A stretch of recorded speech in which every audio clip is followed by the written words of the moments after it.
on paper, like I'm going to live like Jesus.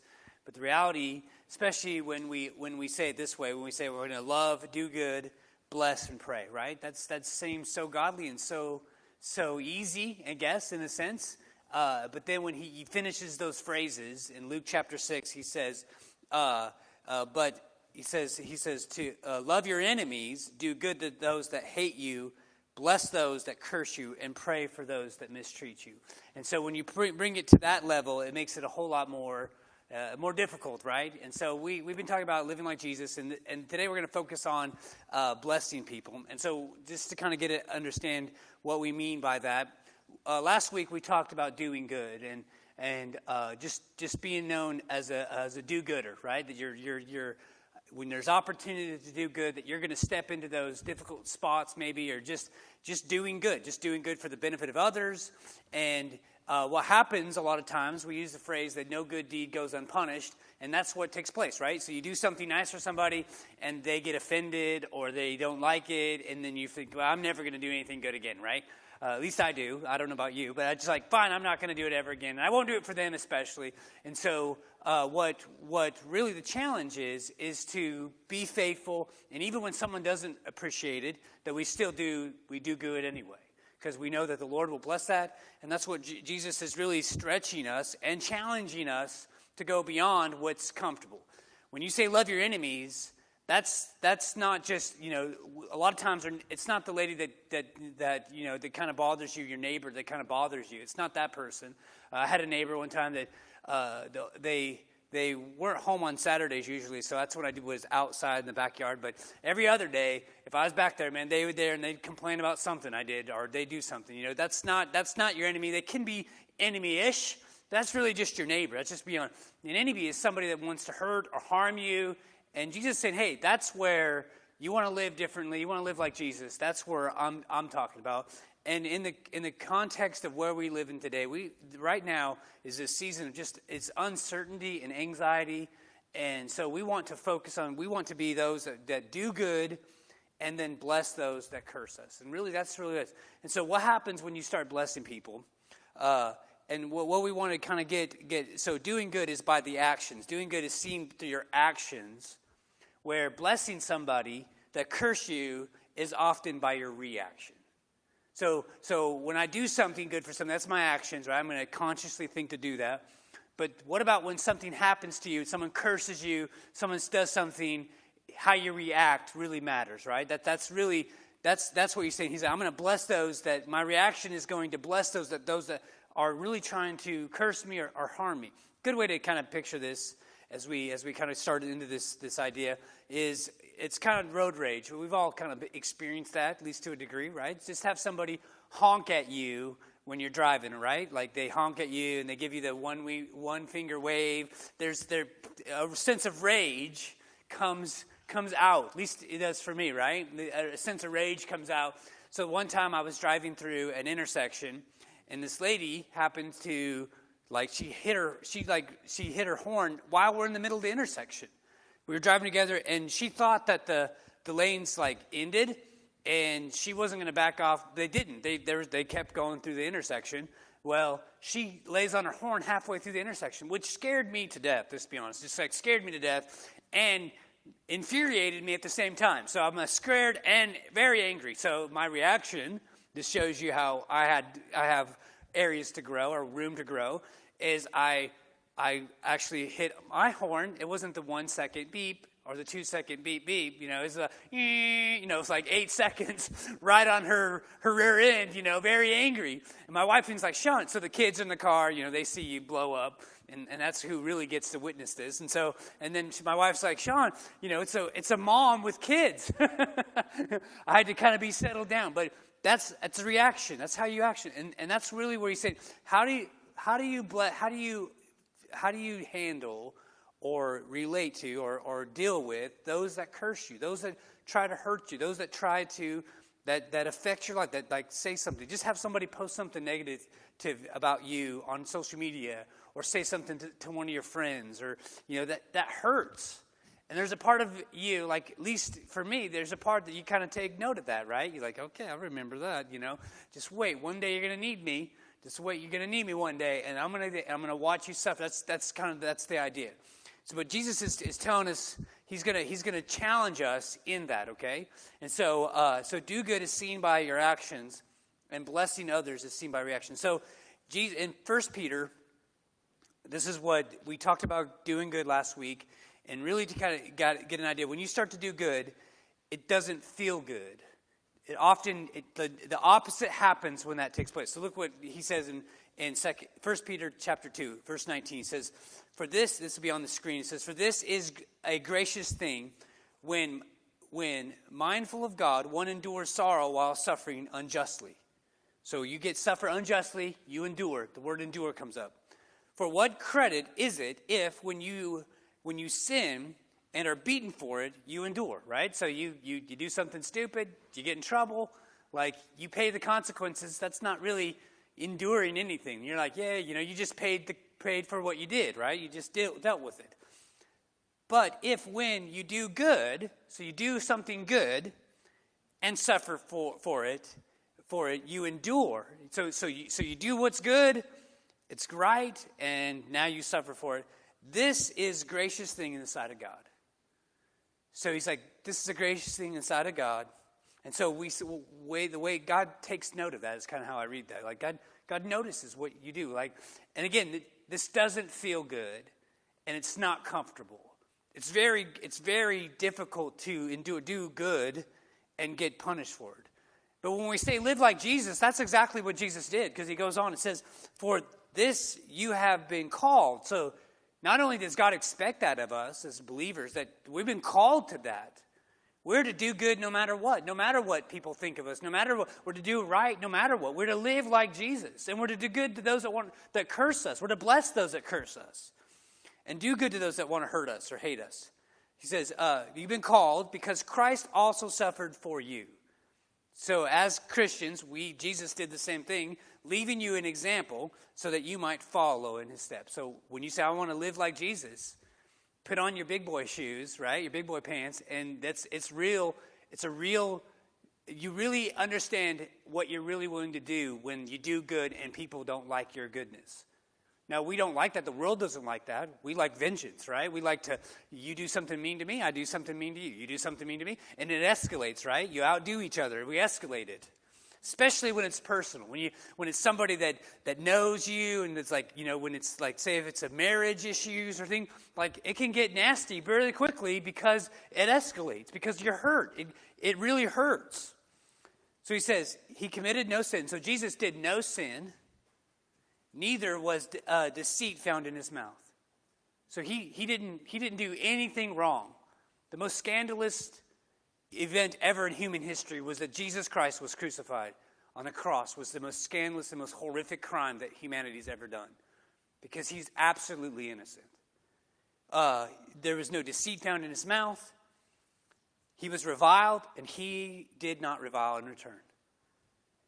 When he suffered, he did not threaten, but continued entrusting himself to him that judges justly. So when we think of Jesus, like, listen, that's really where his work was, right? Like, he was on the cross. He just have somebody accuse you of something you didn't do. Man, we get so, it kills us, right? How dare them, right? Like that, you want to make me super mad? Is I do something right and you accuse me of doing something wrong? Like, we will go down together, right? Like, I'm going to take you down, because that goes against. But Jesus did not. He's an example to us. He steps in there. He did good, and so I'm telling you, when you start doing good, expect some pushback. Expect that. But doesn't mean we stop that. So now, what about when they speak evil of you or they curse you? We're to bless them. So how do we react to these moments, right? How do we react? And Jesus gave an example how you react. He didn't revile. He didn't return. He didn't. When they reviled him, he didn't revile them. He trusted God. And so, most of this sermon is going to be. Now, we started in Luke 6.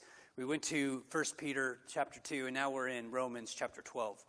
And Paul, the Apostle Paul, gives us three things we're going to kind of look through on how do we bless those that curse us? How do we deal with that?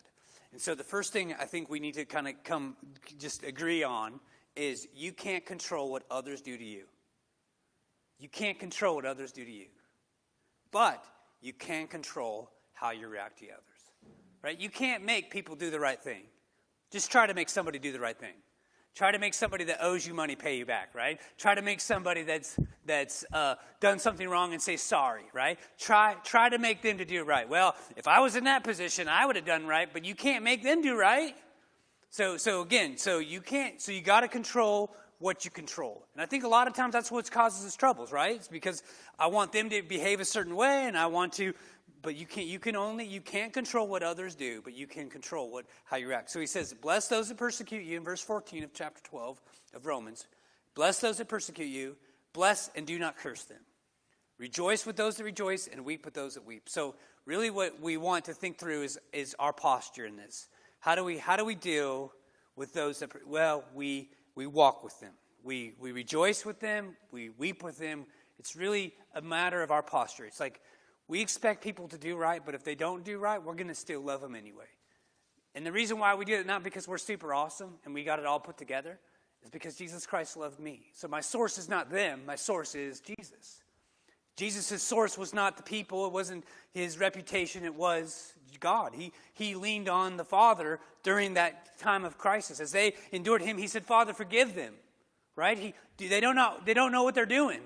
He trusted God through that season. So he didn't expect them to behave right. He behaved right in spite of them. And so he rejoiced though. So it's to be humble, to be in thought, like to I really think the biggest thing when it comes to reacting is a point where you have to just take a breath. A lot of times we say things, I just want to get it off my chest. I just got to tell you, don't take this personal, right? And they're about to tell you something really personal, And so so there's a point where how you react matters and how you respond matters. And just as when someone offends you or curses you or hurts you, again, it's a hurt. And so how do we respond to that? You don't think it hurt Christ on the cross as he endured the shame? I mean, he was absolutely sinless. We can't say that about ourselves. We can't say that I do everything right. Most likely, those that curse me, there's probably a hint of, they have a right to probably curse me because I've said something, I've hurt them, I've tried to justify my own side, So you can't control what others do, but you can control how you react. And then verses 16 through 18, personal responsibility. Take personal responsibility of your own actions. So again, I think what this is, and this is where it's really freeing. This was something I've kind of learned and walked through, is I don't let other people control my life. I don't let other people's opinion of my life control my life. And so, there's some things I do, like I don't get caught up into social media, and I don't let what people think of me change what I'm going to do. I stay focused on what God's called me to do, and I don't let if someone says, curse you, Sean, for doing this, whatever, I'll try to make it right, but I don't let it, I take responsibility for my own life and my own actions. And I think that's freeing. Why would you give that to somebody else? Why do you give somebody else control of your life? Bless those. If they think that way, maybe I can try to make it right. And if it still doesn't, it's not trying to seek their approval. What it's trying to do is, I don't want anything evil or wicked to happen to their life. I want them to be blessed. And there are some people that actually, I'm sure, maybe hopefully not here, but there are people that actually hate me, that would love to see me fail or fall. I would love to see that. I don't think evil of them. I hope they, whatever I've done, if I've hurt them, I would love to get it right, but I don't want to see them fail. And there is a sweet moment when you have an opportunity, when someone has hurt you, where you can do something kind to them, where you can still love them in Christ. And again, it's usually when I do that, it's a death to Sean. It's not Sean, yay, it usually doesn't feel very good, but there is something that I can just trust the Lord that he's in control of that. So take personal responsibility for your own actions. Look what he says. Live in harmony. Verse 16, live in harmony with one another. So Paul's writing the church in Rome. He says, live in harmony with one another. Do not be haughty, but associate with the lowly. Never be wise in your own sight. Never be wise. Never think you got it all, that you understand it all. He's like, be humble and holy. Be willing to realize where you are. And like, again, the more, if someone's wrong with me, most of my faults, or most of the things, and this is all of us, there's usually a reason why they have something wrong with us, right? It's not usually because we're so good, we're so awesome that they're like, oh, usually it's, now there may be that one point or a few times we've done absolutely the right thing with the right motives, and then we get pushed back. Okay, that's that one season. But most of when someone's irritated at me, there's usually a reason why they're irritated at me. So never think wise on your own side. It's like, repay no one evil for evil. And I like this next part. He says, but give thought to do what is honorable in the sight of all. So I like that idea of give thought. So it takes time to think about things, doesn't it? It takes effort to start to think through. So he's like, take a breath, relax, think through this situation. Don't think of yourself as the victim. Don't think of yourself as if you got it all put together. Humble yourself. You know what, again, your source is not you because you're awesome. It's not them.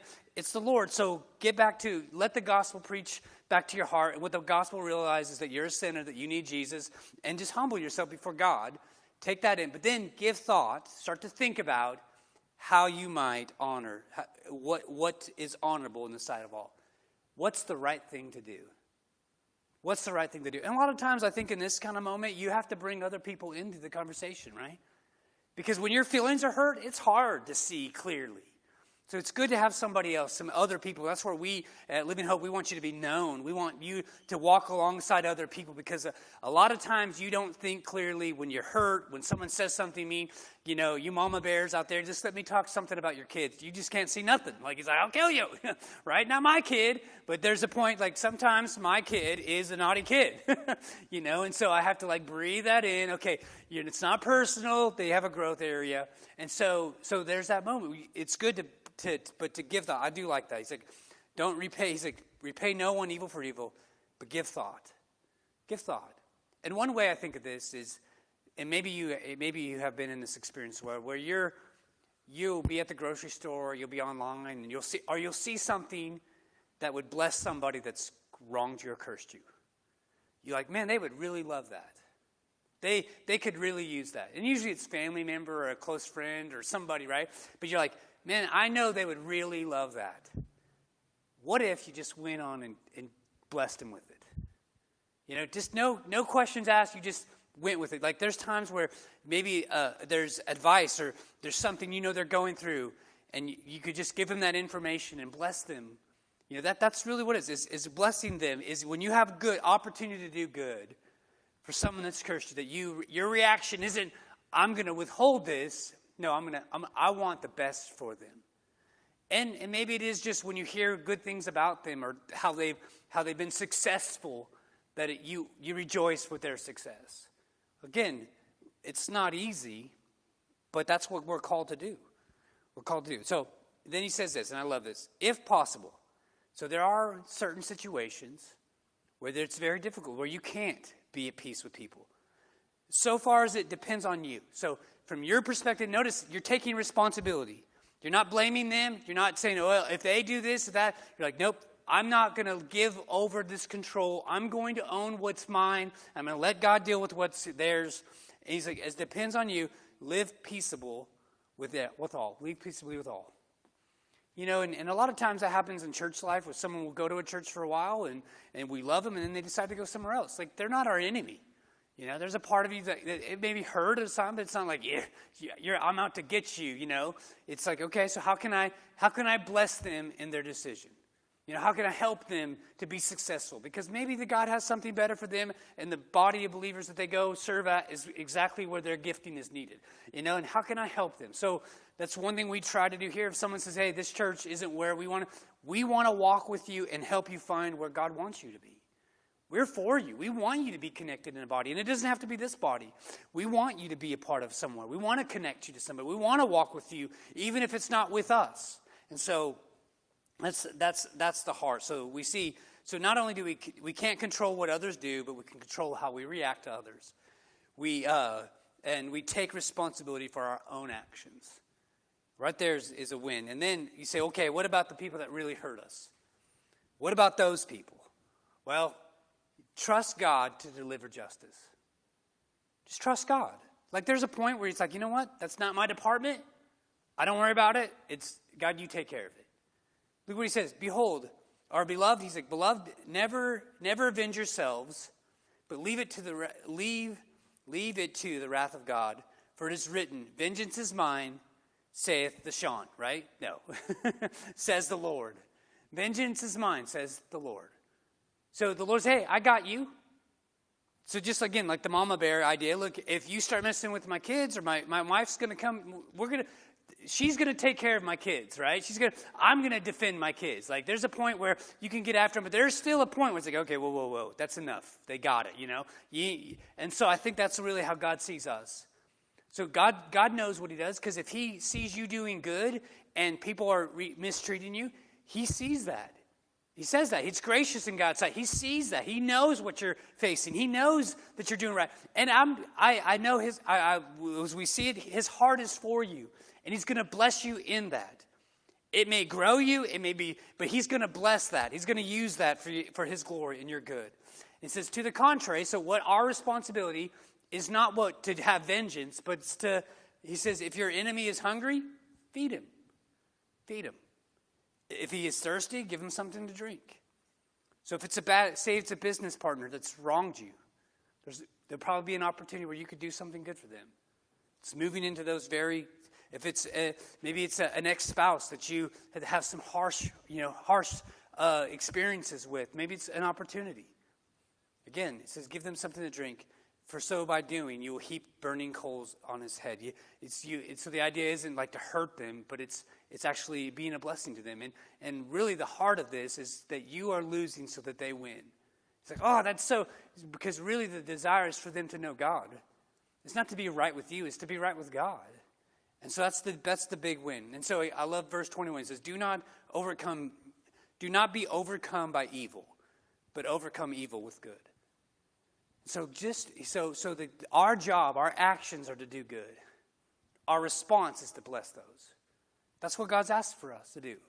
And the way to stay online, the ways to stay focused, the way to that is really through your values. So what do you value? So we have values as a church. I have values as an individual. We went through the rule of life thing. I don't know if you had an opportunity this summer. And that really helped us just cultivate what do we want to be known for? What is your values? One of the things that I want to be known for is to be honest, to be an honest person. So I'll tell people, look, I'll never lie to you. And I try. And if I do lie to you, I'll tell you, I'll apologize, I'll make it right. That's my value. I would love that someday at my funeral, someone says, you know what?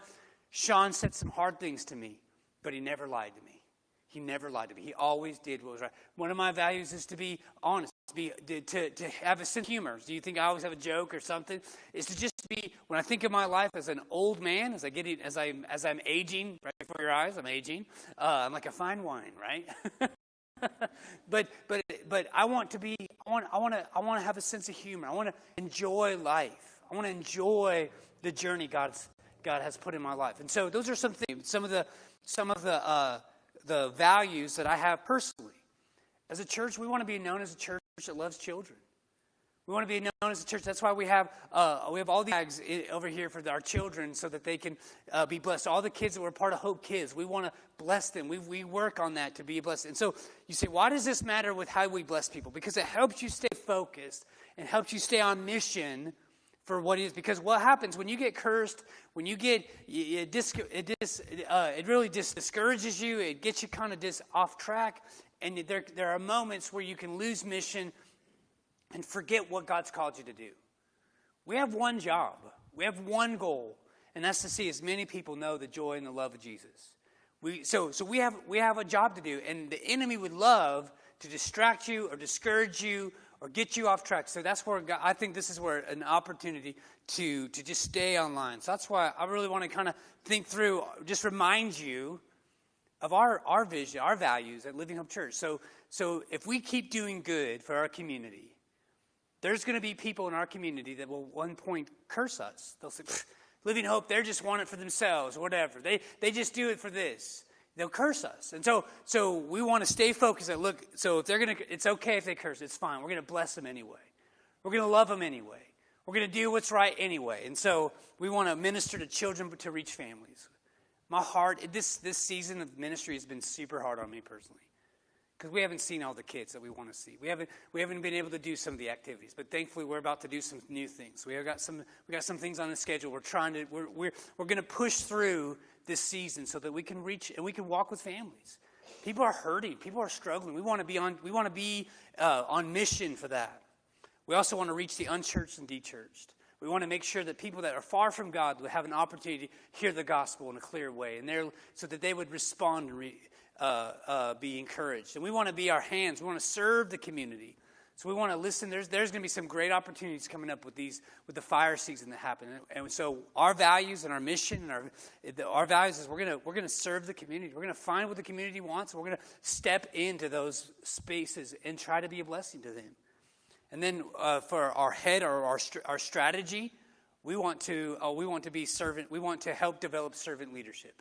We want people to serve their way to the top at Living Hope Church. So if you say, hey, I want to be a leader at Living Hope Church, we just want you to serve. Because that's what Jesus did. Jesus served. He washed the feet of the disciples. He served. He loved. He took the lowly places. And that's what it just told us in Romans. It says to seek the lowly places. Now, don't think of yourself so highly. And we want to serve. And then we want our big long-term goals. We want to be a church that plants churches. We want to see Living Hopes, or we want to see a church where they love each other, they love the community, they love the Lord, and they're willing to reach out with the gospel. I believe the answer for this season of ministry, nothing's changed. The answer is the same as it's always been. Is we're to love those that hate us. We're to do good to those that they don't like us, right? And we're to bless those that curse us. We're to love our enemies. We're to bless those that curse us. And so what that takes for Christians to do, and again, that's why Peter wrote that earlier. He's reminding them to remember that, look, Jesus set this as an example. You want to live like Jesus. You start doing good, the world is going to despise you and hate you. But be of good cheer, right? Jesus says, I've overcome the world. Be of good cheer. And so we are to be, that's the space we're to operate, we're to live out of. And so, again, this isn't easy. That's why we need Jesus. That's why we need Jesus. So I don't know about you, but my heart is I want to truly live like Jesus. And so those that I want to try, I don't know what it looks like yet, like in my own life, how to love there's people that you could mention to me and be like, you know what, I'm still working through how to love them. They're my enemy. There's some people that I would consider enemies. None of them are here. But they are. And he's like, how do you love them? You know what? I can give you some things that I've worked through. I can share some things that I'm working through. But that's my goal, is I want to love them like Jesus commands me to. How do you bless those that curse you? You know what? There's some people that don't like me, that it bothers me they don't like me. And so how do I do it? I don't know. I can tell you some things I'm working. So what I want to encourage you is we don't have this all locked down like, yeah, this is something that we need Jesus. We need God. Thankfully, we have example that he's our example. That while he was on the cross, he didn't revile them. He didn't defend himself. He trusted the Lord. And that's what we can do as well. So as we close tonight, maybe today you say, you know what, I don't have a relationship. I don't have a great relationship with Christ. I have some area I want to grow in. I need something more. I need God's strength. Man, if that's you today, we would love to walk with you. We'd love to talk to you about that. So let's pray as we get ready to sing.